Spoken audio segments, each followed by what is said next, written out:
السلام علیکم ملګرو، زم تاسو ورور تاسو ملګری جنید خان. یو ورځ زموږ خوږ نبی حضرت محمد صلی الله علیه و آله وسلم خپل لور کرا بیبي فاطمه رضی الله تعالی عنها کرا وردن نشو چې قتل بیبي فاطمه رضی الله تعالی عنها خفانه استوا. زموږ خوږ نبی ته پوښتنه کو چې ولې بچي ولې خفانه استه. ویډیو لګه مکمل غوري او مخکې ملګرو سره ضرور شریکي. یو ډیره سبق آموز ویډیو ده، یو ډیر پیغام پکې غټ پروت دی. نو ویډیو مکمل غوري. زموږ خوږ نبی ته پوښتنه کو چې ولې بچي ولې خفانه استه. نو بیبي فاطمه رضی الله تعالی عنها ولو فرمایل چې ما او حضرت علی رضی الله تعالی عنه خپلو کې جګړه او خپلو کې مخلو ولا هغه هم خفه بهر لاړو او زه هم زکه خفه ناستم چې مخبلو کې خلو ولا مخبلو کې جګړه وکا. نو هغه ټایم زمون خوږ نبی حضرت محمد صلی الله علیه وسلم را پاسه دو خپل وروته حضرت علی رضی الله تعالی عنہ لټون شروع کو. ځکه دومره لوی مرتبه او بیا سخرو د حضرت علی رضی الله تعالی عنہ سخرو زمون خوږ نبی را پاسه دو وروته هغه خپل ګوري لټای چا صحابي له نو چې لاړ شه او حضرت علی رضی الله تعالی عنہ لټو مال راوړ په پاسه دغه په لټون کې ګرځیدل شروع کو. چې یو کته نو حضرت علی رضی الله تعالی عنہ په یو جمعات کې ودو. نو زمون خوږ نبی ورغه داسې وټه په وی را پاسه ابو تراب را پاسه او ما پس راځه. ابو تراب لقب چې کوم دی دا حضرت علی رضی الله تعالی عنہ له زمون خوږ نبی ور کړو. حضرت علی رضی الله تعالی عنہ ځان سره پاسلو او سیده کور ته راوستو خپل کور ته. چې یو کتل فاطمه رضی الله تعالی عنہ هم خفانه استوا.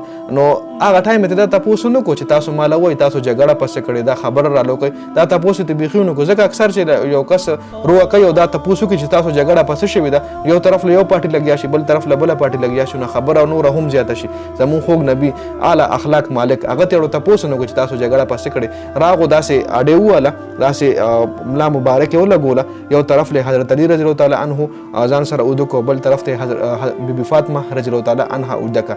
د بیبي فاطمه رضی الله تعالی عنها لاس راوښتو په خپل خېټه مبارک داسې کیخو او بیا د حضرت علی رضی الله تعالی عنہ لاس راوښتو هغه د بیبي فاطمه رضی الله تعالی عنها په لاس باندې داسې کیخو او د پاسه په بیا خپل لاس کیخو درې والا سونه داسې کیخه او بیا او شابه وای چې زمونږ روغه اوشوه چې زمونږ روغه اوشوه او د دواړو روغه په دې طریقه باندې وکړه.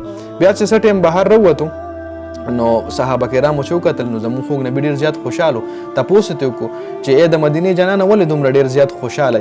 نو حضرت محمد صلی الله علیه وسلم ولو فرمایل چې مانن د بیبي فاطمه رضی الله تعالی عنها او د حضرت علی رضی الله تعالی عنہ روغ او کا ځکه ډېر زیات خوشحاله هم د یو خزي خاون سلم او کا. تاسو به کتلی وي اکثر د جنۍ کوم مور پلار وي که د الک مور پلار وي نو یو طرف له د الک مور پلار چې کوم وي هغه یو رنګ خبرې کوي د جنۍ مور پلار جنۍ له بل رنګ خبرې کوي. د روغې سمون خلک ډیر زیات کم دي نن سبا ځکه طلاق داري شو هم ډیره زیاته شوې ده.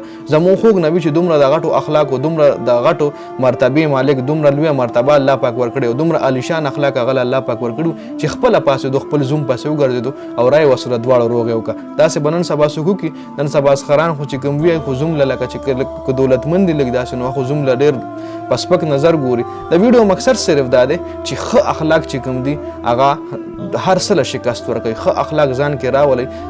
که تاسو سټیټس ډیر زیات غټ وي نو خپل سټیټس لمه ګورئ خیر دی. دا ټوله دنیا چې کوم ده چې څومره هم انسانان دي دا د الله پاک په نظر کې یو دی تقوا. صرف د تقوا باندې انسان برتری شته. تقوا لحاظ سره نور د مال دولت د رنګ د شهرت د دې سره هیڅ برتری الله پاک نه ده کړې. صرف تقوا لحاظ سره برتری ده. نو د ویډیو کتلو ډیره زیاته مهرباني. ویډیو مخکې ضرور شریک کړئ. نور مرګرو سره کمنټ کې سبحان الله ماشاءالله ضرور لیکئ. جنید خان افیشل چینل هم سبسکرایب کړئ. پیج هم لایک کړئ. ډیره زیاته مننه. والسلام.